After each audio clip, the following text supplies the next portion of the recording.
조선을 움직인 것은 왕이 아니었습니다. 왕좌에 앉은 자가 있었고 용포를 입은 자가 있었으며 옥새를 쥔 손이 있었습니다. 그러나 대신들은 알고 있었습니다.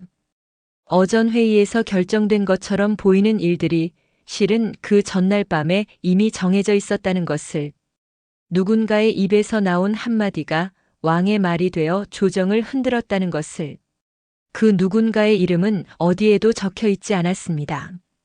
과거에 급제한 적도 없었습니다. 벼슬을 받은 적도 없었습니다. 그런데도 한양의 권세가들은 그가 어디에 앉아 있는지를 늘 살폈습니다. 그의 눈이 어디를 향하는지를 두려워했습니다. 왕은 한 번도 그를 가까이 부른 적이 없었습니다. 그러나 어느 날 먼 회랑 너머로 그 사내의 얼굴을 보았을 때 왕의 걸음이 멈추었습니다. 입술이 느리게 열렸습니다. 저 얼굴 어디서 본 것 같구나. 왕은 알지 못했습니다. 그 얼굴이 왜 낯익은지, 그 눈빛이 왜 자신의 가슴을 서늘하게 만드는지. 그러나 그 사내는 알고 있었습니다. 왕이 절대로 알아서는 안 되는 것을 이미 오래전부터 알고 있었습니다. 그에게는 이름이 없었습니다. 절에서 자랐습니다. 산짐승의 울음소리를 자장가 삼아 컸습니다. 그를 가르쳐준 이 없었으나 경전을 읽었고 세상을 본 적 없었으나 사람의 거짓을 꿰뚫었습니다. 그를 기른 노승은 한 가지만을 금했습니다. 산 아래로 내려가는 것. 그러나 그 많은 것에는 이유가 있었고 이유가 있다는 것은 언젠가 그것이 깨진다는 뜻이기도 했습니다. 자객들이 저를 애워싼 밤 불길이 법당을 삼키고 칼이 어둠 속에서 번뜩이던 밤 노승은 피가 번지는 장삼 아래로 사내의 손을 붙잡았습니다. 너는 버려진 아이가 아니다. 왕의 그림자다. 그것이 마지막이었습니다. 사내의 품 안에는 작은 은패 하나만이 남았습니다.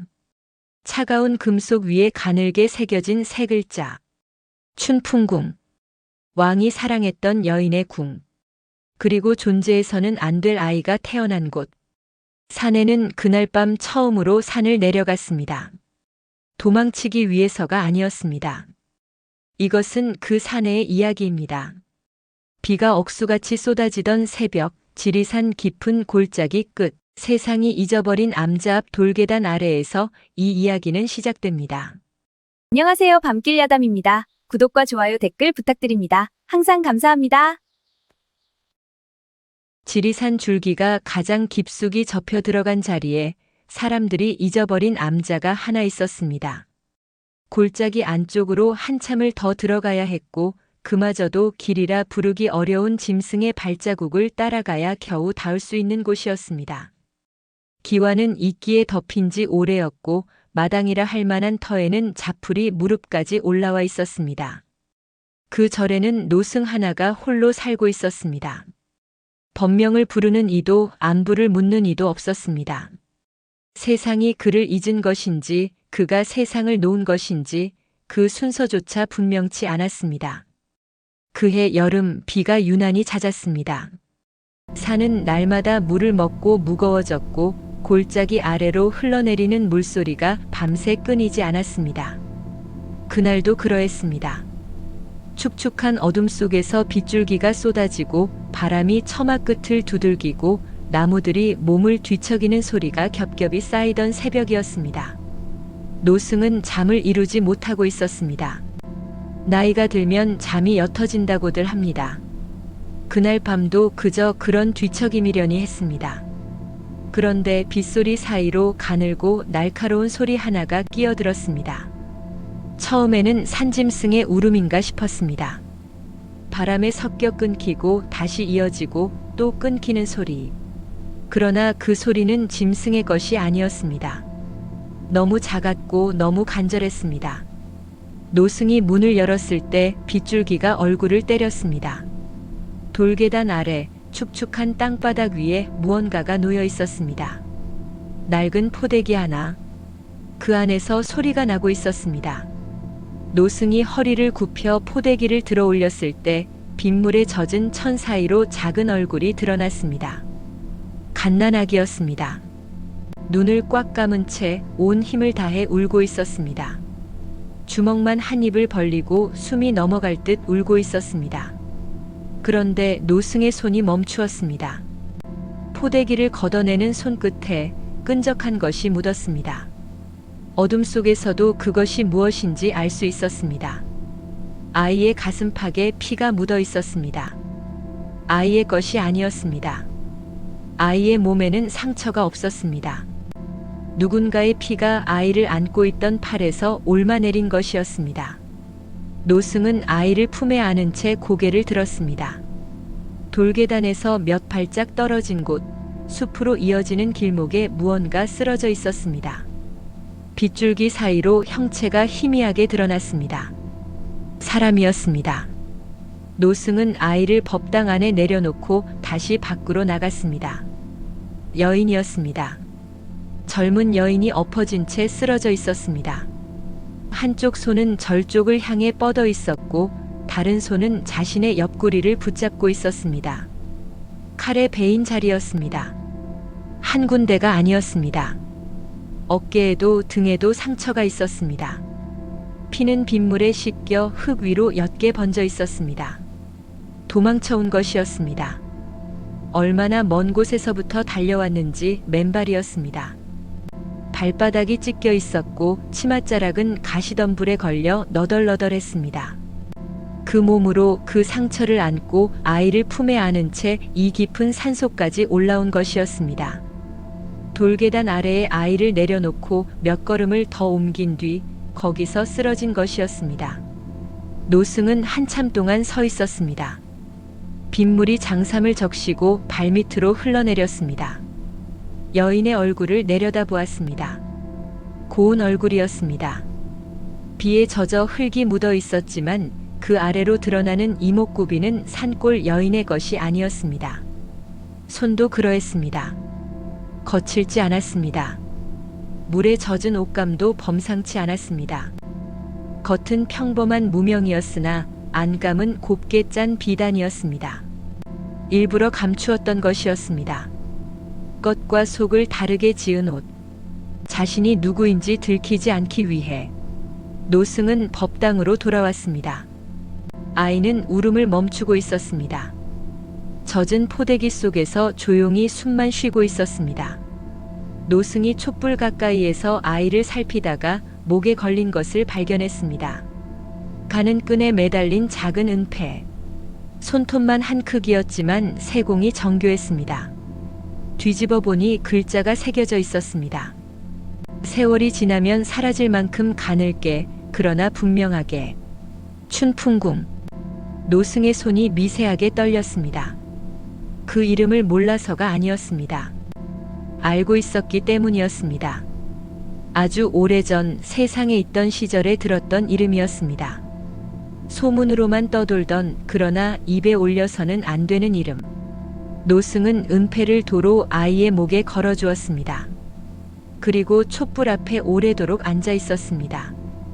이 아이는 버려진 것이 아니었습니다. 누군가가 목숨을 걸고 이 깊은 산속까지 숨긴 것이었습니다. 찾지 못할 곳에, 아무도 오지 않는 곳에, 세상이 잊어버린 절에, 세상이 잊어버린 늙은 중에게. 노승은 그날 밤 아이를 안은 채 뜬 눈으로 새벽을 보냈습니다. 날이 밝자 비가 그쳤습니다. 노승은 여인을 절 뒤편 소나무 아래에 묻었습니다. 이름도 모르는 여인이었습니다. 묻어줄 사람이 자기밖에 없었습니다. 무덤 앞에서 연불을 올리는 동안 아이는 법당 안에서 조용히 잠들어 있었습니다. 노승은 그날 이후로 산 아래에 내려가지 않았습니다. 한 달이 지나고 석 달이 지났습니다. 아이는 자랐습니다. 울음이 적은 아이였습니다. 배가 고파도 한참을 참다가 겨우 소리를 냈고 소리를 내더라도 금방 스스로 그쳤습니다. 마치 들킬까 두려워하는 것처럼, 태어나자마자 익힌 것이 숨는 법이었던 것처럼. 노승은 그 아이를 보며 가끔 생각했습니다. 이 아이가 자라면 언젠가는 물을 것이었습니다. 자신이 누구인지, 왜 이 깊은 산속에 있는지, 그 은폐에 새겨진 이름이 무엇을 뜻하는지, 그때 무엇이라 대답해야 할지 노승은 아직 알지 못했습니다. 다만 한 가지는 분명했습니다. 이 아이가 세상에 알려지는 날 어떤 일이 벌어질지 그것만은 너무도 분명하게 알고 있었습니다. 그래서 더 말할 수 없었습니다. 그래서 더 깊이 숨겨야 했습니다. 산 아래 세상에서는 아직 아무도 모르고 있었습니다. 비에 씻긴 핏자국도 숲속의 무덤도 절 안에서 자라는 아이도. 그러나 모른다는 것과 없다는 것은 같은 것이 아니었습니다. 무명. 노승이 아이에게 붙여준 이름이었습니다. 이름이라 부르기에도 민망한 것이었습니다. 이름을 지어주는 것이 아니라 이름이 없다는 사실을 그대로 붙여놓은 것에 가까웠습니다. 노승은 일부러 그리한 것이었습니다. 이 아이에게 이름을 주면 이름이 불리게 되고 불린 이름은 사람의 입을 타고 산을 넘게 됩니다. 그것이 두려웠습니다. 아이는 절에서 자랐습니다. 새벽이면 노승이 예불을 올리는 동안 구석에 앉아 있었고 해가 기울면 마당 한켠에서 개미가 줄 찢는 것을 내려다보고 있었습니다. 또래가 없었습니다. 사람의 얼굴이라고는 노승의 주름진 낯밖에 보지 못한 아이였습니다. 그래서인지 말이 늦었습니다. 3살이 지나도 소리를 잘 내지 않았고 4살이 되어도 기껏 한두 마디를 겨우 뗄 뿐이었습니다. 웃음도 적었습니다. 아이가 웃는 것을 노승은 손에 꼽을 만큼밖에 보지 못했습니다. 슬퍼서가 아니었습니다. 기쁨이라는 것을 배울 기회가 없었던 것이었습니다. 기쁨은 사람과 사람 사이에서 자라는 것인데 이 아이에게는 사람이 없었습니다. 노승이 있었으나 노승은 늙었고 과묵했고 웃음을 건넬 줄 몰랐습니다. 그런 아이였습니다. 그런데 눈빛이 이상했습니다. 말은 늦고 웃음은 없었으나 두 눈만은 고요하지 않았습니다. 무언가를 볼 때 그 눈이 멈추는 방식이 보통 아이의 것이 아니었습니다. 스쳐 지나가는 법이 없었습니다. 한번 시선이 닿으면 그것이 무엇이든 오래도록 뚫어지게 들여다보았습니다. 마당의 풀벌레도 처마 끝에 맺힌 빗방울도 노승의 얼굴에 스치는 그늘도 그리고 그것을 다 보고 난 뒤에야 조용히 고개를 돌렸습니다. 노승은 가끔 그 눈이 불편했습니다. 아이가 자신을 바라볼 때 숨기고 있는 것이 들킨 것 같은 느낌이 들었습니다. 아이는 아무 말도 하지 않았습니다. 그저 바라볼 뿐이었습니다. 그런데 그 시선 앞에 서면 자신이 무엇을 감추고 있는지 스스로 떠올리게 되는 것이었습니다. 5살이 지났을 무렵이었습니다. 노승이 법당에서 경전을 펴놓고 읽고 있었습니다. 오래된 습관이었습니다. 소리내어 읽는 것도 아니고 누구에게 가르치려는 것도 아니었습니다. 그저 하루의 끝에 글자를 따라가는 것이 그에게는 잠을 부르는 방법이었습니다. 무명이 다가왔습니다. 노승의 옆에 소리 없이 앉더니 펼쳐진 경전을 내려다보았습니다. 노승은 신경 쓰지 않았습니다. 그를 가르친 적이 없었습니다. 붓을 쥐어준 적도 없었습니다. 아이가 글자를 알 까닭이 없었습니다. 그런데 아이의 손가락이 움직였습니다. 경전 위에 한 구절을 짚었습니다. 그리고 입술이 느리게 열렸습니다. 이 글자 앞에 것하고 뒤에 것하고 말이 안 맞습니다. 노승의 손이 멈추었습니다. 아이가 짚은 곳을 보았습니다. 오래된 필사본이었습니다. 수십 년 전 이 절에 있던 누군가가 베껴 쓴 것이었습니다. 노승 자신도 수백 번은 읽었을 구절이었습니다. 그러나 한 번도 의심한 적이 없었습니다. 아이의 말대로였습니다. 앞 문장의 뜻과 뒤 문장의 뜻이 이어지지 않았습니다. 필사하는 과정에서 한 줄이 빠진 것이었습니다. 노승은 다른 판본을 꺼내 대조해 보았습니다. 아이가 맞았습니다. 빠진 문장이 있었습니다. 그를 가르친 적이 없었습니다. 노승은 아이를 내려다보았습니다. 아이는 아무 일도 아니라는 듯 다시 고개를 돌려 마당 쪽을 바라보고 있었습니다. 아이에게는 대단한 일이 아니었던 것입니다. 그저 눈에 보인 것을 말했을 뿐이었습니다. 그 뒤로 비슷한 일이 이어졌습니다. 경전뿐 아니라 절에 남아있던 낡은 문서들, 누렇게 바랜 편지, 스님들이 남긴 기록. 무명은 그것들을 하나씩 꺼내 읽기 시작했습니다. 읽는다기보다는 들여다보았다는 표현이 맞을 것입니다. 글자를 소리로 배운 것이 아니라 형태와 맥락으로 익혀간 것이었습니다. 앞뒤 글자의 관계를 보고 빠진 것을 찾아내고 어긋난 것을 짚어냈습니다. 노승도 풀지 못했던 문장을 아이가 풀었습니다. 노승은 그때부터 아이를 다른 눈으로 보기 시작했습니다. 다른 눈이라 함은 기특하다거나 대견하다는 뜻이 아니었습니다. 두려움이었습니다. 이 아이의 재주가 세상에 알려지면 어떤 일이 벌어질 것인가. 숨겨놓은 존재가 스스로 빛을 내기 시작하면 그 빛은 어둠 속에서 더 또렷하게 보이는 법이었습니다. 그 무렵 절에 손님이 찾아들었습니다. 지나가던 유학자 하나가 산길을 잃고 암자에 들어선 것이었습니다. 수십 년 만에 찾아온 외부인이었습니다.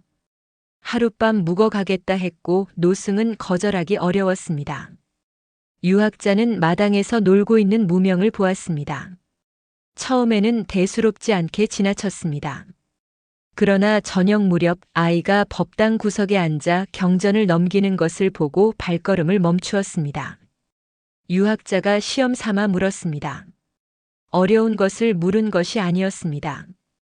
글을 아는지 모르는지 확인하려는 가벼운 질문이었습니다.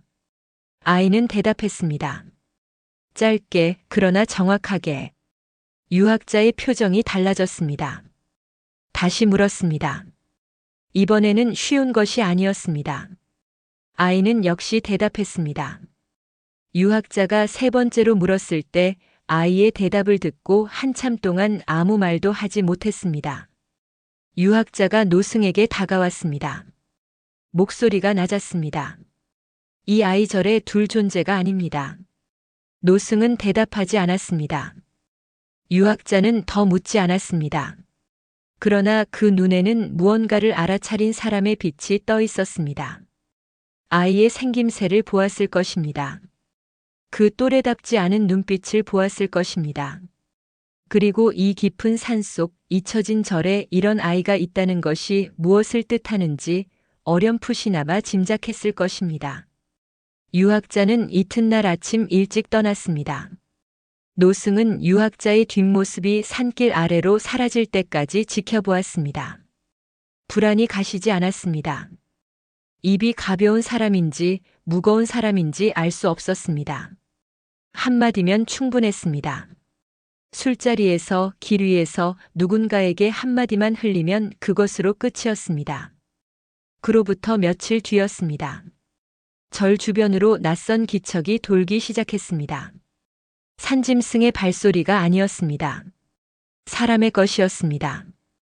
그러나 모습을 드러내지 않았습니다. 숲 사이로 스치듯 지나가고 어둠 속에서 나뭇가지 밟히는 소리만 남기고 사라졌습니다. 노승은 아이를 법당 안에서 내보내지 않았습니다. 그 그림자들이 누구인지 노승은 묻지 않아도 짐작하고 있었습니다. 오래전 빗속에서 아이를 안고 죽어간 여인. 그 여인을 쫓던 칼들이 아직 칼집에 들어가지 않았던 것입니다. 무명은 아무것도 모른 채 법당 안에 앉아 있었습니다. 경전을 넘기고 글자를 따라가고 가끔 고개를 들어 문 밖을 바라보았습니다. 문 밖에 무엇이 있는지 알지 못했습니다. 그러나 그 눈은 무언가 달라졌다는 것을 느끼고 있는 듯 했습니다. 노승이 예전과 다르다는 것을, 문을 열어주지 않는다는 것을, 밤마다 잠을 이루지 못하고 뒤척인다는 것을. 아이는 묻지 않았습니다. 묻지 않는 것이 모른다는 뜻은 아니었습니다. 무명이 처음으로 산 아래 마을에 내려간 것은 12살이 되던 해였습니다. 노승의 심부름이었습니다.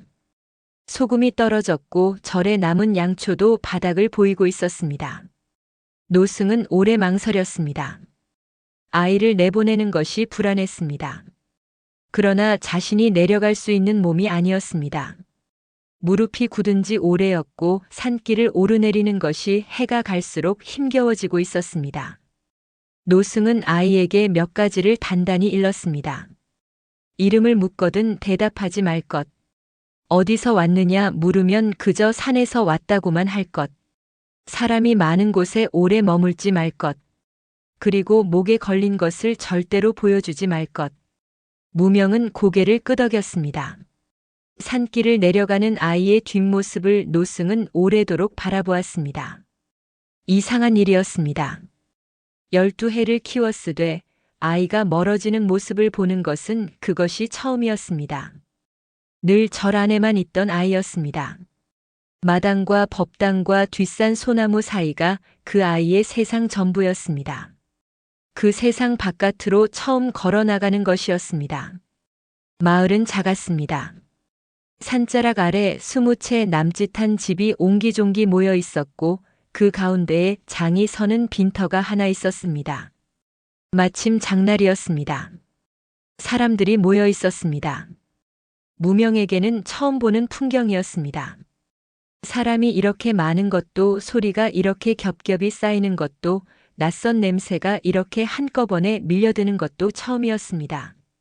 무명은 구석에 서서 한참을 바라보았습니다. 소금을 사고 양초를 구하고 돌아가면 되는 일이었습니다. 그런데 발이 움직이지 않았습니다. 아이의 눈이 사람들의 얼굴 위를 천천히 훑고 있었습니다. 웃는 얼굴, 흥정하는 얼굴, 다투는 얼굴, 지친 얼굴. 12해 동안 노승의 주름진 낯 하나만 보아온 아이에게 그 수많은 표정은 읽어야 할 글자들과 같았습니다. 그때였습니다. 마을이 술렁이기 시작했습니다. 장터 한편에 사람들이 몰려 있었습니다. 웅성거리는 소리가 겹치고 누군가의 울음소리가 그 사이로 새어나왔습니다. 무명은 가까이 가지 않았습니다. 그러나 멀리서도 보였습니다. 땅바닥에 누군가가 쓰러져 있었습니다. 움직이지 않았습니다. 사람이 죽은 것이었습니다.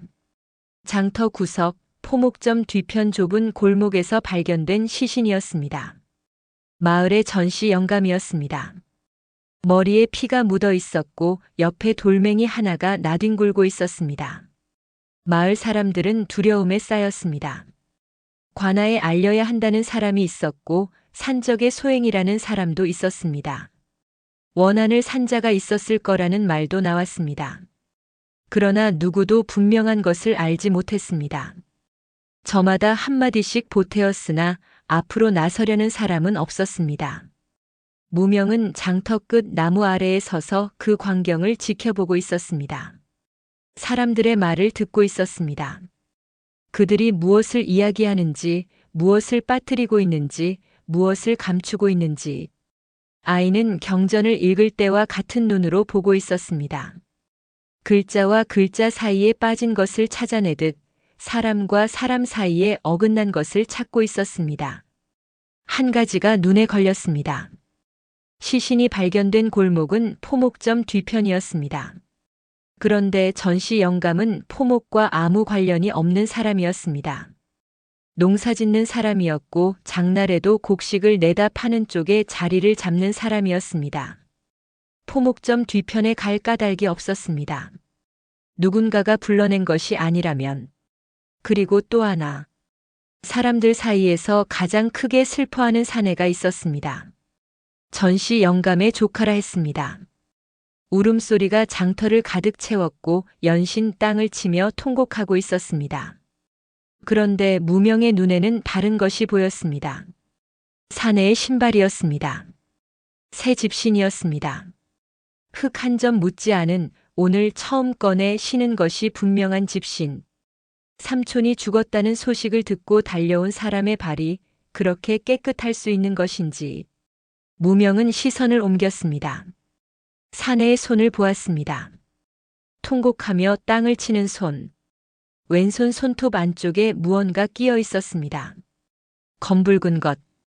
흙이 아니었습니다. 아이는 한참을 더 서 있었습니다.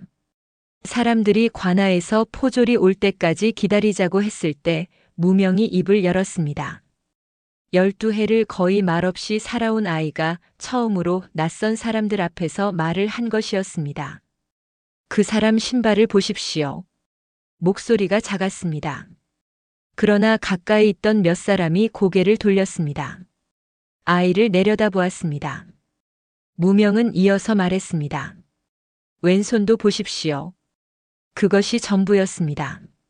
무명은 두 마디만 하고 입을 다물었습니다. 그러나 그 두 마디가 사람들의 시선을 사내에게로 돌려놓기에 충분했습니다. 사내의 얼굴이 달라졌습니다. 울음이 멈추었습니다. 너무 갑자기 멈추었습니다.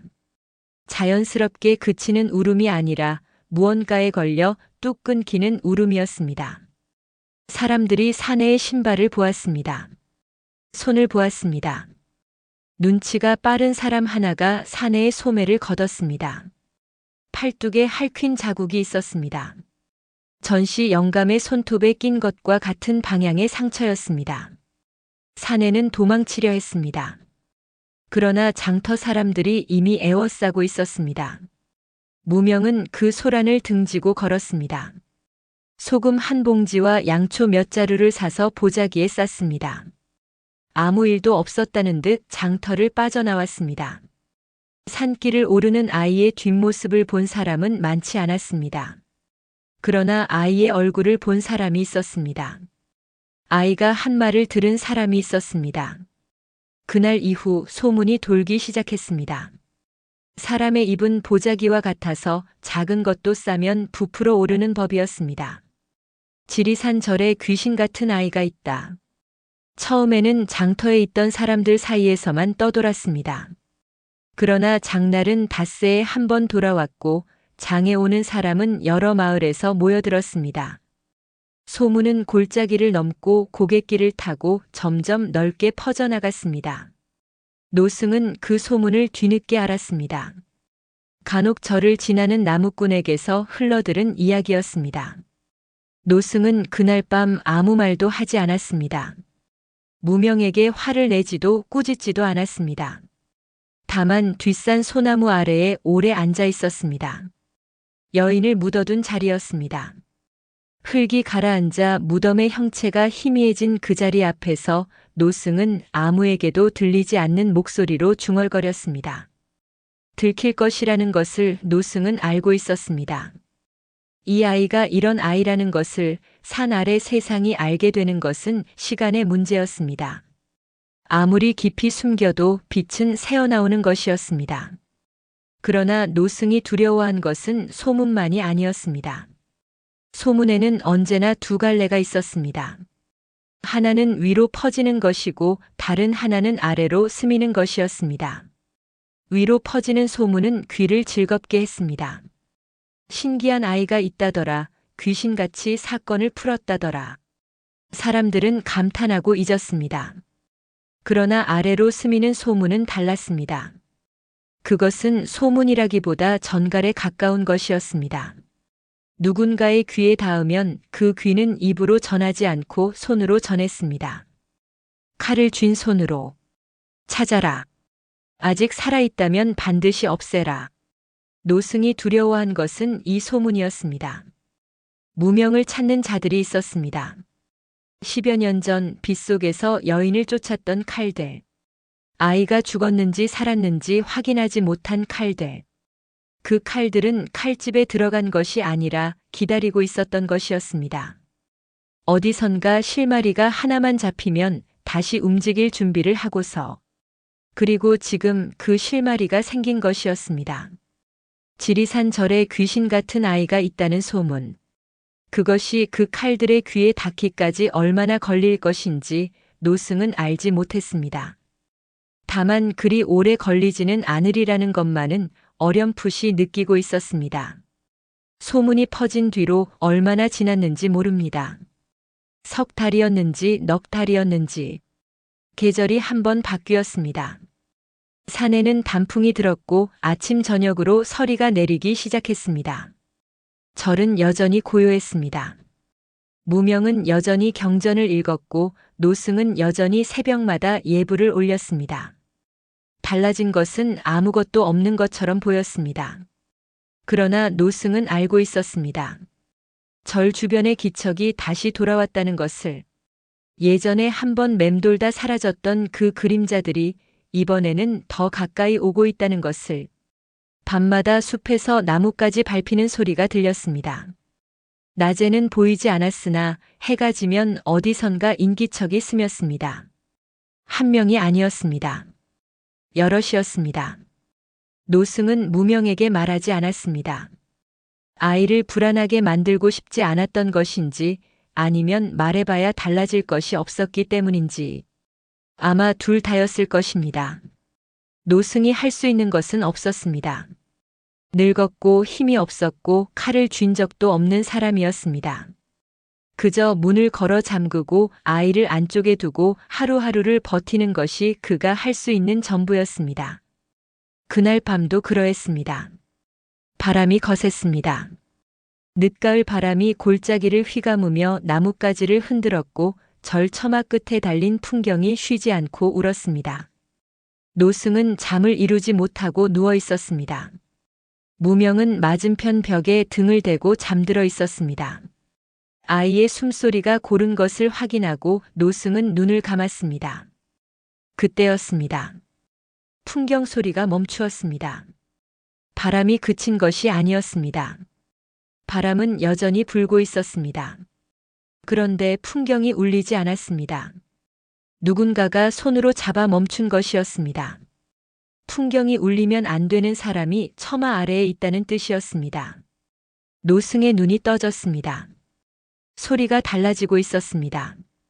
골짜기의 바람 소리 사이로 바람이 아닌 것이 섞여 들어오고 있었습니다. 발소리였습니다. 하나가 아니었습니다. 여럿의 발이 풀을 밟고 흙을 밟고 돌을 밟으며 다가오고 있었습니다.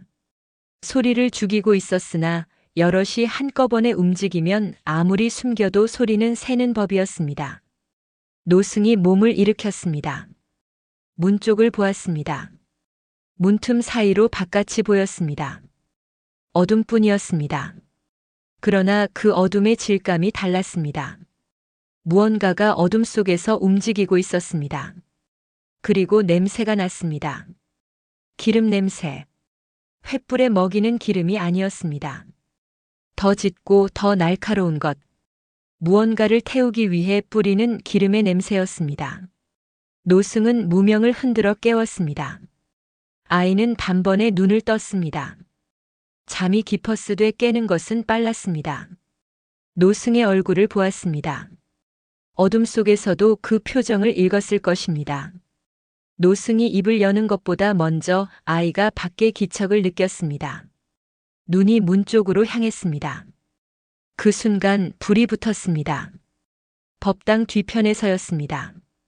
기름을 뿌려놓은 곳에 불씨가 떨어졌고 마른 나무가 단번에 불을 물었습니다. 불길은 빠르게 번졌습니다. 지붕에 이끼가 타며 짙은 연기가 피어올랐고 불꽃이 처마를 타고 앞쪽으로 옮겨갔습니다. 오래된 나무는 잘 탔습니다. 수십 년 동안 비바람에 말라있던 기둥과 석가래가 기다렸다는 듯 불길을 받아들였습니다. 마당에 그림자들이 나타났습니다. 검은 옷을 입은 자들이었습니다. 얼굴을 가리고 있었습니다.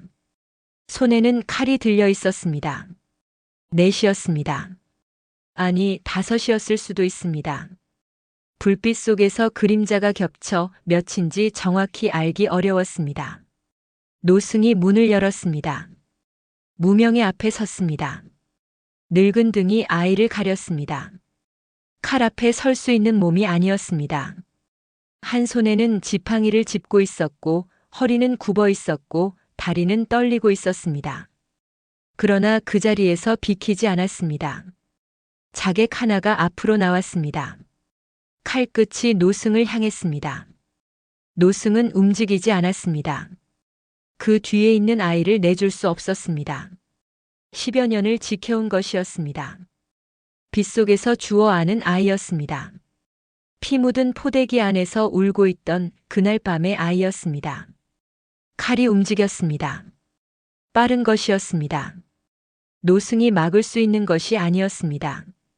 칼날이 장삼을 가르고 옆구리를 베었습니다. 노승의 몸이 비틀거렸습니다. 그러나 쓰러지지 않았습니다. 지팡이를 짚고 버텼습니다. 다시 칼이 왔습니다. 이번에는 어깨였습니다. 장삼의 핏빛이 번졌습니다. 무명이 노승의 팔을 잡았습니다. 아이의 손이 떨리고 있었습니다. 12해를 살면서 한 번도 본 적 없는 것을 보고 있었습니다. 피를 흘리는 사람, 칼을 휘두르는 사람, 불길에 타는 절. 아이가 아는 세상은 경전의 글자와 마당의 풀벌레와 노승의 과묵한 얼굴뿐이었습니다. 그 세상이 무너지고 있었습니다. 노승이 무릎을 꿇었습니다. 더는 서 있을 수 없었습니다. 피가 장삼 아래로 흘러내려 마당의 흙 위에 고였습니다. 법당 지붕이 불길에 휩싸여 있었고 불씨가 밤하늘로 흩어졌습니다. 자객들은 한 발짝 물러서서 기다리고 있었습니다. 노승이 쓰러지기를 기다리고 있었습니다. 무명이 노승 앞에 무릎을 꿇었습니다. 아이의 얼굴을 노승이 올려다보았습니다. 불빛이 아이의 얼굴 위로 일렁이고 있었습니다. 그 얼굴을 보는 노승의 눈에 무언가가 스쳤습니다. 10여 년 전 빗속에서 보았던 여인의 얼굴이었을 것입니다. 아이는 자라면서 어미를 닮아가고 있었습니다. 노승의 손이 무명의 손목을 잡았습니다. 힘이 빠져가는 손이었습니다. 그러나 잡는 것만은 놓지 않았습니다. 입술이 움직였습니다. 소리가 작았습니다. 불길 소리와 바람 소리에 묻힐 만큼 작았습니다. 그러나 아이의 귀에는 닿았습니다. 너는 버려진 아이가 아니다. 숨이 끊겼다가 이어졌습니다. 왕의 그림자다. 무명은 그 말의 뜻을 알지 못했습니다. 왕이라는 글자는 경전에서 읽은 적이 있었습니다. 그러나 그것이 자신과 무슨 관련이 있는 것인지, 그림자라는 것이 무엇을 뜻하는 것인지 알 수 없었습니다. 다만 노승의 눈을 보았습니다. 그 눈이 10여 년 동안 무엇을 감추고 있었는지 그것만은 비로소 알 수 있었습니다. 숨기고 있었던 것이었습니다. 처음부터, 자신을 주어 아는 그날 밤부터, 이름을 짓지 않은 것도, 산 아래에 내려보내지 않은 것도, 은폐를 보여주지 말라 한 것도 전부 이것 때문이었습니다. 이 한마디를 하지 않기 위해 10여 년을 입을 다물고 있었던 것이었습니다. 노승의 손이 풀렸습니다. 손목을 잡고 있던 힘이 쓰러졌습니다. 눈이 천천히 감겼습니다. 가슴이 한번 크게 오르내리더니 그것이 마지막이었습니다. 불길이 법당을 집어삼키고 있었습니다. 기둥이 부러지는 소리가 산골짜기에 울렸습니다. 자객들이 다시 다가왔습니다. 무명은 노승의 몸 위에 엎드려 있었습니다. 움직이지 않았습니다. 자객 하나가 칼을 들어 아이를 향했습니다. 그 순간 법당의 대들보가 무너져 내렸습니다. 불붙은 나무가 마당으로 쏟아졌고 불길과 연기가 한꺼번에 치솟았습니다. 자객들이 뒤로 물러났습니다. 그 틈이었습니다. 무명이 몸을 일으켰습니다. 노승의 품에서 은폐를 꺼내 쥐었습니다. 아이의 눈이 달라져 있었습니다. 울고 있지 않았습니다. 두려워하고 있지 않았습니다. 불길 너머로 자객들을 바라보는 그 눈에는 12살 아이의 것이라 하기 어려운 것이 떠 있었습니다. 무명은 돌아서서 뛰었습니다. 절 뒤편 숲속으로, 어둠 속으로 10여 년을 뛰어다녔던 뒷산이었습니다. 나무 하나, 바위 하나, 지름길 하나를 모르는 것이 없었습니다. 자객들이 뒤쫓았으나 따라잡지 못했습니다. 이 산은 무명의 것이었습니다. 유일하게 가진 것이 이 산이었습니다. 얼마를 달렸는지 모릅니다. 숨이 끊어질 만큼 달리고 달리다 쓰러지고 다시 일어나 달렸습니다. 자객들의 기척이 멀어지고 불빛이 산등성이 너머로 사라지고 온 세상이 어둠과 바람뿐인 곳까지 왔을 때 무명은 비로소 멈추었습니다. 산등성이 위에 서서 뒤를 돌아보았습니다. 절이 있던 자리에서 붉은 빛이 하늘로 피어오르고 있었습니다. 10여 년을 살았던 곳이었습니다. 마당에 풀벌레와 처마 끝에 빗방울과 법당의 경전과 노승의 주름진 얼굴이 있던 곳이었습니다. 그 모든 것이 타고 있었습니다. 무명은 오래도록 서 있었습니다. 손안에 은패가 쥐어져 있었습니다. 차가운 금속이 손바닥 위에서 천천히 체온을 빨아들이고 있었습니다. 아이는 그것을 내려다보았습니다. 희미한 달빛 아래에서 세 글자가 보였습니다. 춘풍궁. 무명은 그날 밤 처음으로 세상 밖으로 나갔습니다. 산 아래 세상을 향해 걸었습니다. 도망치는 걸음이 아니었습니다. 10여 년 동안 숨어있던 아이가 더 이상 숨지 않기로 한 걸음이었습니다. 노승의 마지막 말이 귓가에 남아 있었습니다. 왕의 그림자. 그것이 무엇인지 아직 알지 못했습니다. 그러나 알아내야 했습니다. 아이는 걸으며 중얼거렸습니다. 그 목소리를 들은 사람은 아무도 없었습니다. 산바람만이 그 소리를 받아 골짜기 아래로 흘려보냈습니다. 도망치지 않는다. 찾는다. 그날 이후 지리산의 암자는 잿더미가 되었습니다. 사람들은 산불이 났다 여겼고 얼마 지나지 않아 잊었습니다. 절이 있었다는 것도 늙은 스님이 살고 있었다는 것도 그곳에서 자란 아이가 있었다는 것도 그러나 사라진 것과 없어진 것은 같은 것이 아니었습니다. 10여 년이 흘렀습니다. 산을 내려간 아이가 어디로 갔는지 아는 사람은 없었습니다. 지리산 절의 귀신 같은 아이에 대한 소문도 계절이 몇 번 바뀌는 사이에 흐려졌고 사람들의 입에서 내려와 기억의 바닥으로 가라앉았습니다. 소문이란 그런 것이었습니다. 새로운 소문이 오면 헌 소문은 밀려나는 것이었습니다. 그 세월 동안 무명이 어떻게 살았는지 자세히 아는 이는 없습니다. 다만 조각조각 전해지는 것들이 있었습니다. 어느 고을에서 남의 집 머슴살이를 했다는 이야기, 어느 장터에서 그를 대신 써주며 끼니를 이었다는 이야기, 어느 겨울에는 빈 사당 처마 아래에서 잠을 청했다는 이야기, 떠도는 사람이었습니다. 한 곳에 오래 머물지 않았습니다. 머물면 얼굴이 익고 얼굴이 익으면 이름을 묻는 사람이 생기고 이름을 묻는 사람이 생기면 떠나야 했습니다. 이름을 댈 수 없는 사람이었기 때문입니다. 은패는 늘 품 안에 있었습니다. 목에 걸지는 않았습니다. 끈을 끊어 천 조각에 싸서 품속 가장 깊은 곳에 넣어두었습니다. 꺼내보는 일도 드물었습니다. 그러나 손을 가슴에 얹으면 그것이 거기 있다는 것을 느낄 수 있었습니다. 차갑고 단단한 것이 심장 가까운 곳에서 자신의 체온을 먹고 있다는 것을. 춘풍궁. 그 세 글자의 뜻을 무명은 아직 알지 못하고 있었습니다. 노승이 남긴 말 왕의 그림자, 그것이 무엇을 가리키는 것인지도 분명치 않았습니다. 알아내려 했으나 물을 곳이 없었습니다.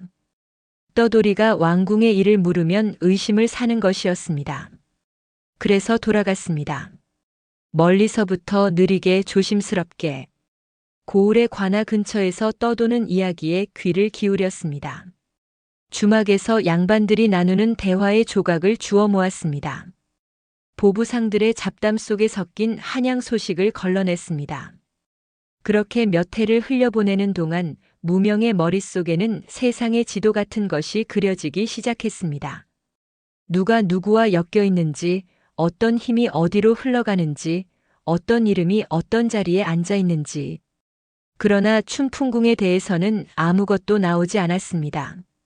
마치 처음부터 없었던 것처럼, 누군가가 그 이름을 세상에서 지워버린 것처럼. 장터에 도착한 것은 그 즈음이었습니다. 큰 장이 서는 고을이었습니다. 닷새장이 아니라 열흘장이 서는 여러 고을의 물건과 사람이 모이는 곳이었습니다. 무명은 장터 한 구석에서 글을 써주고 있었습니다. 편지를 대신 써주거나 문서를 읽어주거나 간혹 소장을 작성해주는 일이었습니다. 글을 아는 떠돌이는 드물었기에 돈이 되지는 않았으나 밥은 얻어먹을 수 있었습니다. 그날도 그러했습니다. 해가 기울어 장이 파하려는 무렵이었습니다. 사람들이 하나둘 짐을 싸고 좌판이 걷히고 빈터가 드러나기 시작할 때였습니다. 무명도 자리를 정리하려 했습니다. 그때 노인 하나가 앞에 와 섰습니다. 허리가 굽은 노인이었습니다. 지팡이를 짚고 있었고 얼굴은 깊은 주름에 파묻혀 있었습니다. 장에 물건을 내다 파는 사람도 아니었고 무언가를 사러 온 사람도 아닌 듯 했습니다. 그저 사람들 사이를 천천히 걸으며 무언가를 찾는 듯한 눈으로 이리저리 둘러보고 있었습니다. 노인이 무명 앞에 멈추었습니다. 처음에는 그를 부탁하러 온 것이려니 생각했습니다. 그런데 노인은 말을 하지 않았습니다. 무명의 얼굴을 보고 있었습니다. 오래 보고 있었습니다. 무명은 그 시선을 느끼고 고개를 들었습니다. 노인의 눈이 무명의 얼굴 위에 멈춰 있었습니다. 아니, 얼굴이 아니었습니다. 시선이 천천히 내려오고 있었습니다. 이마에서 눈으로, 눈에서 코로, 코에서 턱으로, 그리고 더 아래로, 목 언저리를 지나 가슴 쪽으로, 무명의 저고리깃 사이로 무언가가 살짝 비어져 나와 있었습니다. 은패를 싸둔 1000조각의 끝이 옷 사이로 드러나 있었던 것이었습니다. 노인의 손이 떨리기 시작했습니다. 지팡이를 쥔 손이었습니다. 미세한 떨림이 아니었습니다. 마디마디가 흔들리고 있었습니다. 노인의 입술이 달싹거렸으나 소리가 나오지 않았습니다.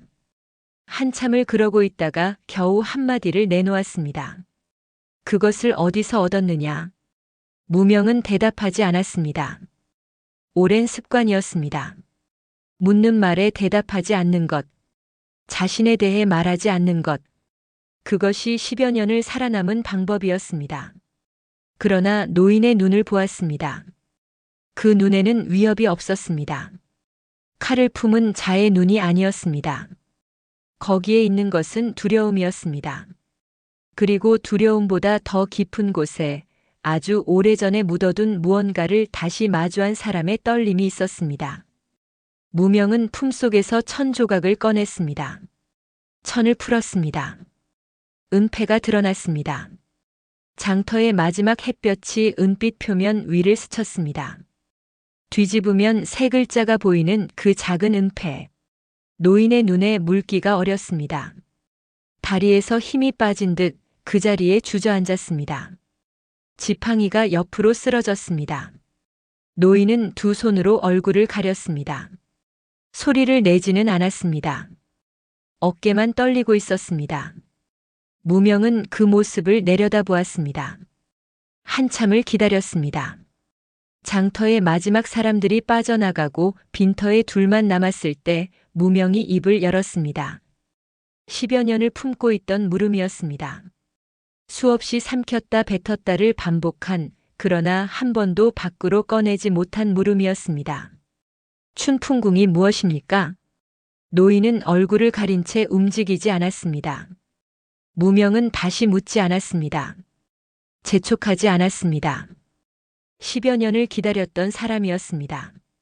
조금 더 기다리는 것은 어렵지 않았습니다. 해가 졌습니다. 장터에 어둠이 내렸고 먼 산 위로 초승달이 떠올랐습니다. 노인이 손을 내렸습니다.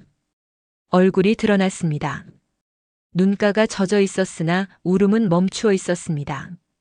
오래 침묵하던 사람이 마침내 입을 여는 순간의 얼굴이었습니다. 왕이 사랑했던 여인의 궁이다. 노인의 목소리가 낮았습니다. 바람에 실려 흩어질 만큼 작은 소리였습니다. 궁이라 하기에도 부끄러운 작은 전각이었다. 깊은 궁궐 안쪽 아무도 오지 않는 자리에 있었다. 왕이 직접 이름을 지었다. 봄바람이 머무는 곳이라고. 그곳에 여인이 있었다.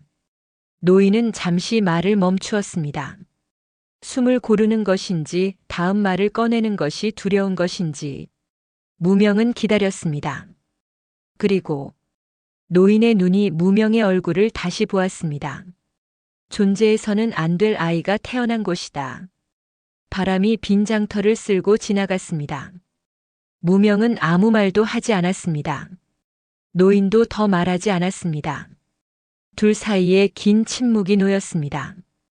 그 침묵 속에서 무명은 천천히 고개를 숙여 자신의 손 안에 있는 은패를 내려다보았습니다. 세 글자가 달빛 아래에서 희미하게 빛나고 있었습니다. 태어나서는 안 될 아이. 노승이 남긴 말이 겹쳐졌습니다. 왕의 그림자. 그리고 지금 노인이 한 말. 존재해서는 안 될 아이. 두 개의 말이 하나로 이어지는 것을 무명은 느꼈습니다. 퍼즐의 조각이 맞춰지는 것이 아니었습니다. 알고 싶지 않았던 것이 알려지는 것이었습니다.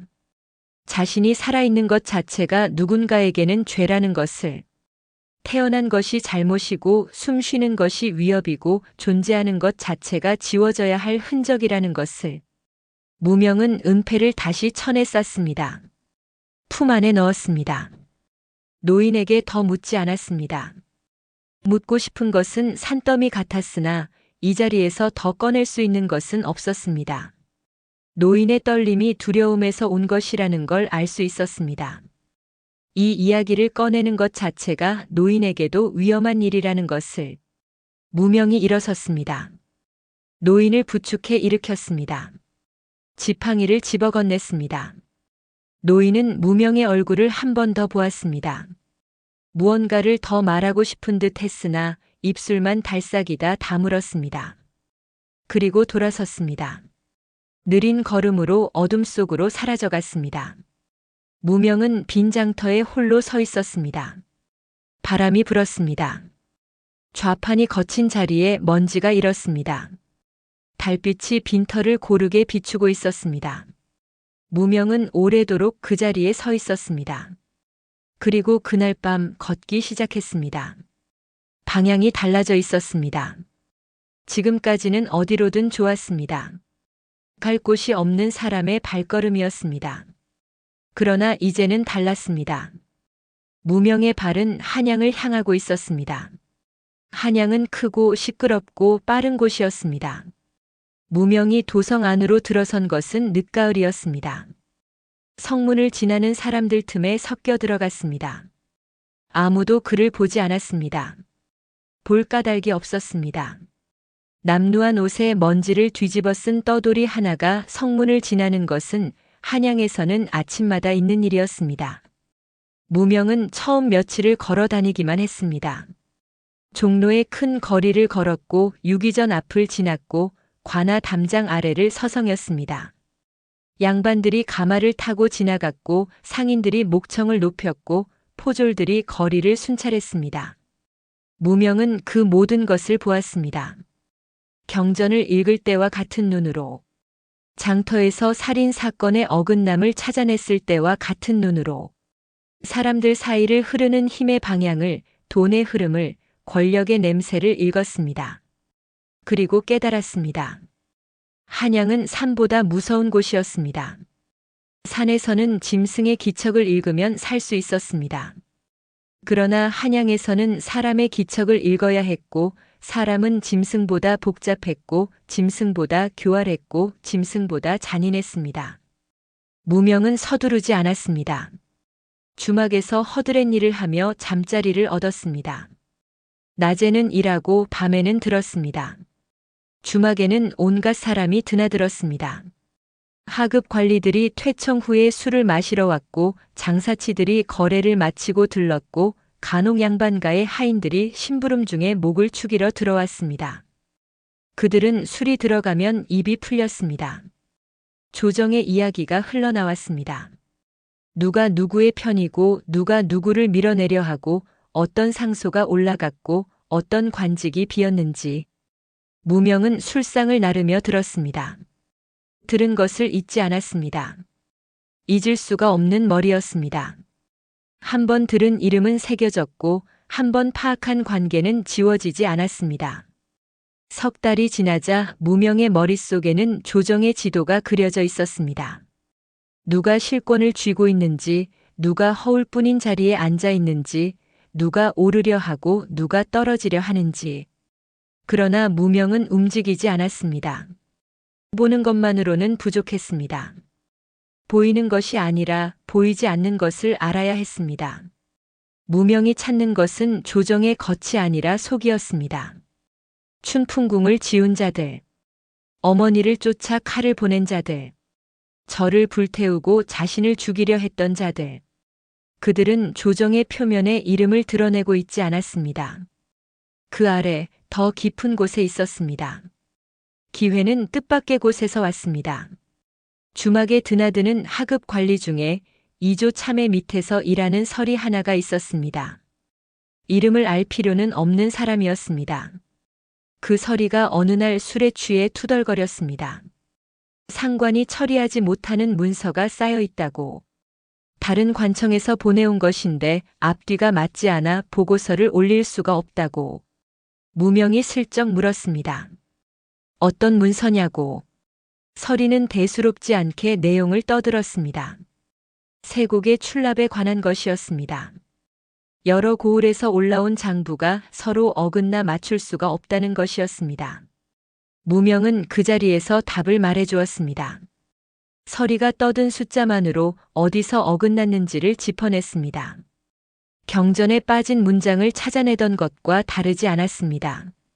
숫자와 숫자 사이에 빠진 것, 맞지 않는 것, 일부러 어긋나게 만든 것. 그것이 무명의 눈에는 보였습니다. 설이는 멍한 얼굴로 무명을 바라보았습니다. 그리고 다음 날 그 답을 자기 것인 양 상관에게 올렸습니다. 상관은 감탄했습니다. 설이는 칭찬을 받았습니다. 그러나 그것으로 끝이 아니었습니다. 비슷한 일이 다시 생겼을 때 설이는 다시 주막을 찾았습니다. 무명을 찾았습니다. 이번에도 무명은 답을 주었습니다. 그 다음에도 설이는 무명을 통해 자기 능력 밖의 일을 해냈고 상관의 눈에 들었고 상관은 그 설이를 다른 관리에게 추천했습니다. 고리가 이어졌습니다. 무명은 그 고리의 시작에 있었으나 보이지 않는 자리에 있었습니다. 답을 주되 이름은 남기지 않았습니다. 문제를 풀되 공은 가져가지 않았습니다. 그 소문이 퍼지는 데에는 오래 걸리지 않았습니다. 주막의 허드렛 일꾼이 아니라는 것을 눈치 빠른 사람들은 알아차리기 시작했습니다. 하급 관리들 사이에서 먼저 알려졌습니다. 풀리지 않는 문서가 있으면 그 주막에 가보라는 말이 돌았습니다. 거기에 묘한 사내가 하나 있다고. 이름은 모른다. 어디서 왔는지도 모른다. 그러나 무엇을 물어도 답을 내놓는다고. 소문은 아래에서 위로 올라가는 법이었습니다. 하급 관리에서 중급 관리로, 중급 관리에서 당상관의 귀로. 어느 순간부터 무명을 찾는 사람의 품계가 달라지기 시작했습니다. 참판 밑에서 일하는 사람이 찾아왔고 판서의 심부름을 하는 사람이 찾아왔습니다. 그들은 무명에게 자신의 상관이 풀지 못하는 문제를 가져왔습니다. 인사의 문제, 재정의 문제, 지방 관아의 분쟁, 외교 문서의 해석. 무명은 모두 풀었습니다. 그리고 그 과정에서 무명이 원하는 것도 얻어냈습니다. 은폐를 보여주지 않았습니다. 춘풍궁을 묻지 않았습니다. 다만 문제를 풀어주는 대가로 한 가지씩 물었습니다. 오래전의 궁중 기록을 볼 수 있겠느냐고. 20여 년 전의 관직 임명 기록이 남아있겠느냐고. 선왕 시절의 내명부 문서를 확인할 수 있는 사람이 있겠느냐고. 조각이 하나씩 모이고 있었습니다. 느리게 그러나 확실하게. 그 무렵부터 사람들은 무명을 다른 이름으로 부르기 시작했습니다. 이름 없는 책사. 관복도 입지 않았고 품계도 없었고 과거에 급제한 적도 없었습니다. 그러나 대신들의 문제가 그의 손을 거쳐 풀렸고 그가 짠 계책은 단 한 번도 빗나간 적이 없었습니다. 왕은 그를 부르지 않았습니다. 그럴 까닭이 없었습니다. 왕이 아는 것은 대신들이 올리는 보고서였고 그 보고서가 어디서 나온 것인지 왕은 알지 못했습니다. 그러나 무명의 말은 항상 왕에게 전달되었습니다. 대신의 입을 통해 승지의 붓을 통해 왕의 귀에 닿았습니다. 무명이 내놓은 답이 곧 대신의 상소가 되었고 대신의 상소가 곧 왕의 결정이 되었습니다. 한양에 온 지 3년이 되던 해였습니다. 어느 날 무명은 대신 하나의 부름을 받고 은밀히 관아 뒤편의 별채로 갔습니다. 평소와 다를 것 없는 일이었습니다. 문제를 듣고 답을 내놓고 돌아오는 것. 그러나 그날은 달랐습니다. 별채에서 나오는 길이었습니다. 좁은 담장 사이 골목을 지나는데 맞은편에서 행렬이 오고 있었습니다. 가마 하나를 앞세운 내관들의 행렬이었습니다. 왕이 행차하는 것이 아니었습니다. 그러나 내관의 복색으로 보아 궁에서 나온 행렬이 분명했습니다. 무명은 담장 쪽으로 몸을 붙이고 고개를 숙였습니다. 행렬이 지나가기를 기다렸습니다. 가마가 무명 앞을 지나갔습니다. 그 순간 가마의 발이 젖혀졌습니다. 안에 앉은 사람이 밖을 내다본 것이었습니다. 무명은 고개를 숙이고 있었으나 시선을 느꼈습니다. 등 위로 무거운 것이 내려앉는 듯한 느낌이었습니다. 가마가 멈추었습니다. 안에서 목소리가 흘러나왔습니다. 낮은 목소리였습니다. 내관에게 하는 말이었으나 그 말은 무명의 귀에도 닿았습니다. 저자 어디서 본 것 같구나. 무명의 심장이 한 박자 멈추었습니다. 고개를 들지 않았습니다. 숨을 죽이고 서 있었습니다. 가마 안에 사람이 누구인지 보지 않아도 알 수 있었습니다. 내관의 복색, 행렬의 규모, 그리고 그 목소리에 실린 무게. 한양에서 그런 무게를 가진 목소리는 하나밖에 없었습니다. 왕이었습니다. 내관이 조심스럽게 대답했습니다. 무엇라 했는지 무명의 귀에는 들리지 않았습니다. 가마의 발이 내려왔습니다. 행렬이 다시 움직이기 시작했습니다. 가마가 골목 끝을 돌아 사라질 때까지 무명은 고개를 숙인 채 서 있었습니다. 행렬이 사라진 뒤에도 한참을 움직이지 못했습니다. 왕이 자신의 얼굴에서 무엇을 본 것인지 무명은 알 수 없었습니다. 어디서 본 것 같다는 말, 그 말이 무엇을 뜻하는 것인지, 스쳐 지나가는 낯선 사내의 얼굴에서 왕이 떠올린 것은 무엇이었는지. 그러나 무명은 알고 있었습니다. 장터의 노인이 했던 말을, 왕이 사랑했던 여인, 존재해서는 안 될 아이, 그리고 노승이 죽으며 남긴 말을, 왕의 그림자. 무명의 얼굴에는 어머니의 얼굴이 있었습니다. 왕이 사랑했던 여인의 얼굴이. 그리고 왕은 그것을 알아본 것이었습니다.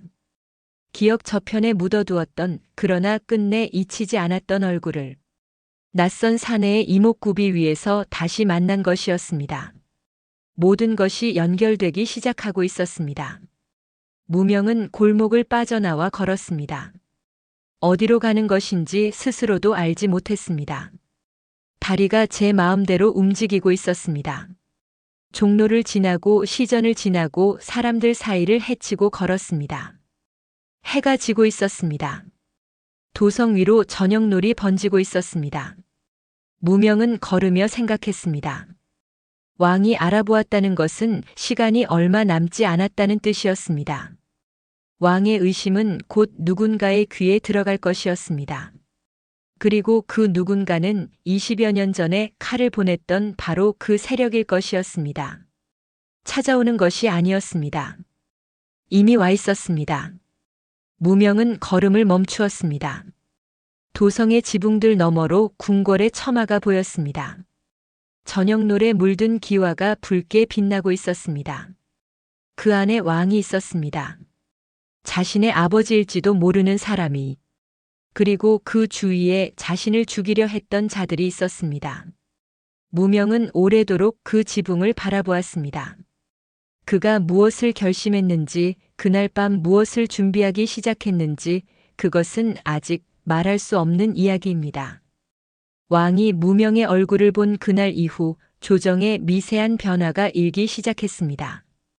겉으로는 아무 일도 없었습니다. 조회는 열렸고 상소는 올라왔고 대신들은 어전에서 머리를 조아렸습니다.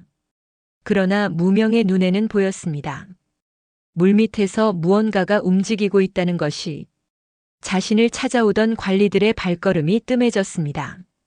문제를 가져오던 사람들이 하나둘 얼굴을 비추지 않았습니다.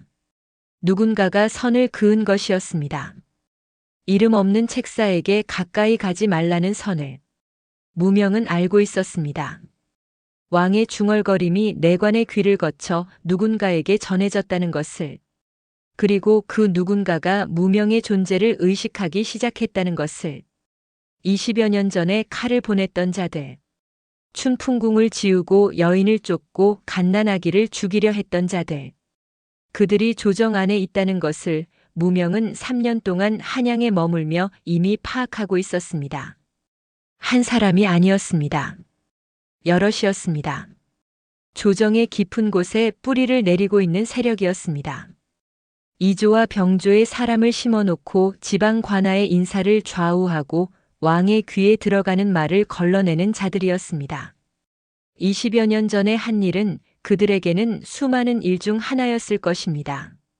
왕위를 둘러싼 정쟁에서 걸림돌을 치운 것, 왕이 사랑했던 여인과 그 사이에서 태어난 아이를 없앤 것, 그들에게는 처리해야 할 문제였고 처리했다고 믿었던 문제였습니다. 그런데 그 문제가 살아 있었습니다. 살아서 한양까지 들어와 있었습니다. 이름도 없는 사내로 그림자처럼 조정의 가장자리에 붙어서 대신들의 머리 위에서 답을 내려주고 있었습니다. 그 사실을 그들이 알게 된 것이었습니다. 무명은 쫓기고 있었습니다. 그러나 이번에는 달랐습니다. 12살 때와는 달랐습니다. 어둠 속에서 도망치던 아이가 아니었습니다. 무명은 3년 동안 한양이라는 판 위에 자신의 말을 하나씩 놓아두고 있었습니다. 눈에 보이지 않는 자리에 누구도 알아채지 못하게 무명이 문제를 풀어주었던 관리들이 있었습니다. 그들은 무명 덕에 자리를 지켰고 승진을 했고 상관의 신임을 얻었습니다. 그 빚을 그들은 알고 있었습니다. 무명이 직접 갚으라 한 적은 없었습니다. 그러나 빚은 빚이었습니다. 갚아야 할 때가 오면 그것을 모른 척할 수 있는 사람은 많지 않았습니다. 그리고 무명이 3년 동안 조각조각 모아놓은 것이 있었습니다. 기록이었습니다. 궁중의 오래된 문서 내명부의 기록, 20여 년 전의 인사장부, 그해 봄에 내려진 비밀 교지의 사본. 혼자서 모은 것이 아니었습니다. 문제를 풀어주는 대가로 한 장씩, 한 줄씩 얻어낸 것이었습니다. 하나하나는 의미 없는 조각이었습니다. 그러나 모두 이어붙이면 하나의 그림이 되었습니다. 춘풍궁이 있었다는 것, 그곳에 여인이 있었다는 것, 왕의 아이가 태어났다는 것, 그리고 그 아이와 여인을 제거하라는 명이 왕에게서 나온 것이 아니라 조정의 특정 세력에서 나왔다는 것. 왕은 몰랐던 것이었습니다. 아이가 태어난 것은 알았을 것입니다. 그러나 그 아이가 죽었다고 들었을 것이었습니다. 여인이 병으로 죽었다고 들었을 것이었습니다. 왕에게 전해진 것은 거짓이었습니다. 20여 년 동안 왕은 거짓 위에 앉아 있었던 것이었습니다. 무명은 그 거짓을 드러낼 수 있었습니다. 왕 앞에 나아가 은폐를 내밀고 자신이 누구인지 밝히고 20여 년 전의 진실을 말할 수 있었습니다. 왕의 아들이라는 것을, 죽었다고 알려진 아이가 살아있다는 것을, 어머니를 죽인 자들이 지금 조정을 쥐고 있다는 것을, 그렇게 하면 어떤 일이 벌어질 것인지 무명은 알고 있었습니다. 왕은 분노할 것이었습니다. 20여 년을 속아온 것에 대해, 사랑했던 여인이 칼에 쫓겨 죽었다는 것에 대해, 아이가 살아있었다는 것에 대해 왕의 분노는 칼이 될 것이었습니다. 그 칼은 조정의 세력을 벨 것이었습니다. 피가 흐를 것이었습니다. 그리고 그 뒤에 왕은 무명에게 물을 것이었습니다. 왕자로서 돌아올 것이냐고, 왕위를 이을 것이냐고. 무명은 오래 생각했습니다. 며칠이 아니었습니다. 몇 달이었습니다. 한양의 골목을 걸으며 주막의 좁은 방에 앉아 도성박 언덕에 올라 궁궐의 지붕을 바라보며 자신이 무엇을 원하는지를 생각했습니다. 왕이 될 수 있었습니다. 은폐가 있었습니다. 기록이 있었습니다. 왕이 자신의 얼굴에서 여인의 모습을 알아보았다는 사실이 있었습니다. 칼을 들면 왕이 될 수 있었습니다. 아버지의 뒤를 이어 어좌에 앉을 수 있었습니다. 그러나 무명은 왕좌를 원하지 않았습니다. 왕좌에 앉으면 보이는 것은 어전뿐이었습니다. 대신들이 머리를 조아리는 것이 보이고 내관들이 고개를 숙이는 것이 보이고 그 너머는 보이지 않았습니다. 왕은 궁 안에 갇히는 것이었습니다. 무명이 3년 동안 본 것은 그것이었습니다. 왕이 결정하는 것처럼 보이지만 실은 왕이 결정할 수 있는 것은 많지 않았습니다. 대신들이 올리는 것 중에서 고르는 것이 왕의 일이었고 올리지 않는 것은 왕의 눈에 닿지 않았습니다. 무명은 다른 것을 선택했습니다. 왕을 바꾸는 것이 아니라 왕이 보지 못하는 곳에서 왕이 닿지 못하는 곳을 움직이는 존재가 되는 것. 무명은 자신이 왕의 아들이라는 것을 밝히지 않았습니다. 은폐를 내밀지 않았습니다. 왕 앞에 나아가지 않았습니다. 대신 다른 방법을 택했습니다. 3년 동안 모은 기록을 자신이 빚을 준 사람들의 손을 통해 조정 안으로 흘려보냈습니다. 20여 년 전의 진실이 한 조각씩 수면 위로 올라왔습니다. 누가 올린 것인지 알 수 없게, 어디서 나온 것인지 추적할 수 없게. 물이 바위 틈으로 스미듯 천천히 그러나 멈추지 않고 조정이 흔들리기 시작했습니다. 20여 년 전의 일이 상소로 올라왔습니다. 처음에는 하나였고 다음에는 둘이었고 그 다음에는 막을 수 없었습니다. 진실은 한 번 터지면 거둘 수 없는 것이었습니다. 왕의 여인을 제거한 자들의 이름이 하나씩 드러났습니다. 비밀 교지를 위조한 자, 자객을 보낸 자, 왕에게 거짓을 보고한 자. 그들은 20여 년 동안 조정을 쥐고 있었으나 20여 년 동안 쌓아온 거짓은 무너지는 데에 석 달이 걸리지 않았습니다. 왕은 분노했습니다. 무명이 예상했던 대로였습니다. 그러나 무명은 그 분노의 바깥에 있었습니다. 안에 들어가지 않았습니다. 왕의 분노는 대신들의 손을 거쳐 칼이 되었고 그 칼은 무명이 지목한 자들을 베었습니다. 무명의 이름은 어디에도 나오지 않았습니다. 어머니를 쫓았던 칼들이 하나씩 부러졌습니다. 저를 불태웠던 자들이 하나씩 끌려나갔습니다. 노승을 베었던 칼의 주인도 드러났습니다. 무명은 그것을 멀리서 지켜보았습니다. 주막의 창 너머로 도성의 거리 위에서 누구의 눈에도 띄지 않는 자리에서 복수라 부를 수 있는 것이었는지 무명 자신도 알지 못했을 것입니다. 기쁘지 않았을 것입니다. 후련하지도 않았을 것입니다. 다만 해야 할 일이었습니다. 비 오던 새벽, 피 묻은 포대기 안에서 울던 아이에게 빚진 일이었습니다. 칼에 쫓겨 맨발로 산을 오르다 쓰러진 여인에게 빚진 일이었습니다. 장삼의 피를 적시며 마지막 말을 남긴 늙은 스님에게 빚진 일이었습니다. 그 뒤로 조정은 달라졌습니다. 겉으로는 달라진 것이 없어 보였습니다. 왕은 왕좌에 앉아 있었고 조회는 열렸고 상소는 올라왔습니다. 그러나 안쪽이 달라져 있었습니다. 대신들이 올리는 보고서의 내용이 달라졌습니다. 인사가 달라졌습니다. 정책이 달라졌습니다. 그 변화의 시작점에 이름 없는 사내가 있었습니다. 왕은 결정을 내렸습니다. 그러나 그 결정의 씨앗을 누가 심었는지는 몰랐습니다. 대신들은 상소를 올렸습니다. 그러나 그 상소의 논리를 누가 짰는지는 몰랐습니다. 아는 사람은 극히 적었습니다. 무명에게 빚을 진 관리들, 무명의 손을 거친 문서를 다룬 서리들, 그 중에서도 전체를 아는 사람은 거의 없었습니다. 각자는 자기가 맡은 조각만 알고 있었고 그 조각이 어떤 그림의 일부인지는 알지 못했습니다. 전체를 아는 것은 무명뿐이었습니다. 왕은 끝내 무명이 누구인지 알지 못했습니다.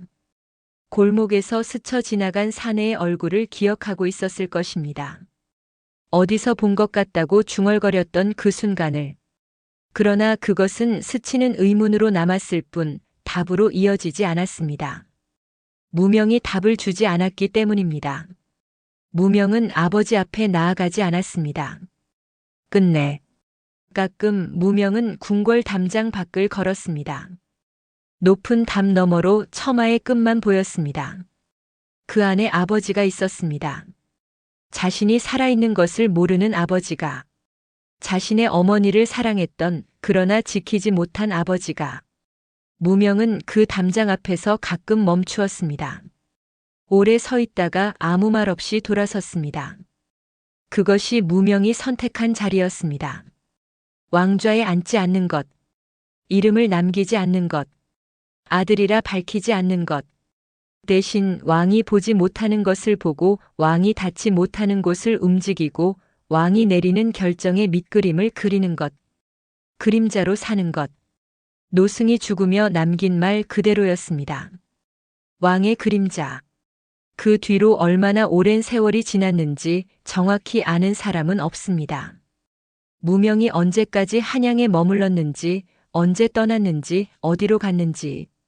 기록에 남지 않은 사람이었으므로 기록으로 추적할 수 없는 사람이었습니다. 다만 한 가지 전해지는 이야기가 있습니다. 무명이 마지막으로 목격된 곳은 지리산이었다고 합니다. 깊은 산속 불에 타 잿더미가 된 암자의 터. 그 자리에 누군가가 작은 불당 하나를 다시 올렸다고 합니다. 크지 않았습니다. 사람 둘이 겨우 앉을 만한 크기였습니다. 그 안에는 위패 하나가 모셔져 있었다 합니다. 이름 없는 위패였습니다. 다만 그 옆에 작은 은패 하나가 놓여 있었다고. 그것이 마지막이었습니다. 그 뒤로 무명을 본 사람은 없었습니다. 조정의 늙은 대신들은 해가 지나고 또 지나도 가끔 그 이야기를 했습니다. 술자리에서 혹은 퇴청길에 나직한 목소리로 조선을 움직인 것은 왕이 아니었다고. 왕좌에 앉은 자가 아니라 어둠 속에 서 있던 자가 모든 것을 결정했다고. 그 이름은 아무도 몰랐습니다. 기록에도 남지 않았습니다. 그러나 그들은 알고 있었습니다. 조선을 움직인 것은 왕이 아니라 비 오던 새벽 지리산 깊은 골짜기에 잊혀진 절 앞에 숨겨졌던 아이라는 것을. 그 아이는 끝내 이름을 갖지 못했습니다. 이름이 필요하지 않았습니다. 이름 없이도 세상을 움직일 수 있다는 것을 그는 증명한 사람이었습니다. 비 오던 새벽 돌계단 아래에서 울고 있던 아이. 피 묻은 포대기 안에서 숨죽여 울던 그 아이가 끝내 이름 하나 갖지 못한 채 세상을 움직였습니다. 어머니는 칼에 쫓기면서도 아이를 놓지 않았습니다. 맨발로 산을 올랐고 마지막 숨을 다해 절 앞에 아이를 내려놓았습니다. 늙은 스님은 그 아이를 안고 10여 년을 숨겼습니다. 그리고 불길 속에서 마지막 한마디를 남기고 눈을 감았습니다. 너는 버려진 아이가 아니다. 왕의 그림자다. 무명은 도망치지 않았습니다. 찾아냈습니다. 자신을 죽이려 했던 자들을, 어머니를 쫓았던 칼들을, 스님을 베었던 손들을, 그리고 그 모든 것을 칼 한 번 들지 않고 이름 한 번 밝히지 않고 조용히 끝냈습니다. 왕좌에 앉을 수 있었으나 앉지 않았습니다. 아버지 앞에 나아갈 수 있었으나 나아가지 않았습니다. 궁궐 담장 밖에 서서 처마 끝만 바라보다 돌아서는 것. 그것이 무명이 스스로 선택한 자리였습니다. 기록에 남지 않는 살. 이름 없이 세상을 움직인 살. 그것이 가슴 아픈 것인지 대단한 것인지 듣는 분들마다 다르게 느끼실 것입니다. 다만 한 가지는 분명합니다. 비 오던 새벽 절 앞에 숨겨진 아이는 끝내 사라지지 않았습니다. 오늘 이야기는 여기까지입니다. 긴 이야기 끝까지 함께 해주셔서 고맙습니다. 이 밤 편안히 주무시길 바랍니다. 이런 이야기가 마음에 드셨다면 구독과 좋아요 한번 눌러주십시오. 그 작은 손길 하나가 다음 이야기를 만드는데 큰 힘이 됩니다. 다음 이야기에서 또 찾아뵙겠습니다. 편안한 밤 되십시오.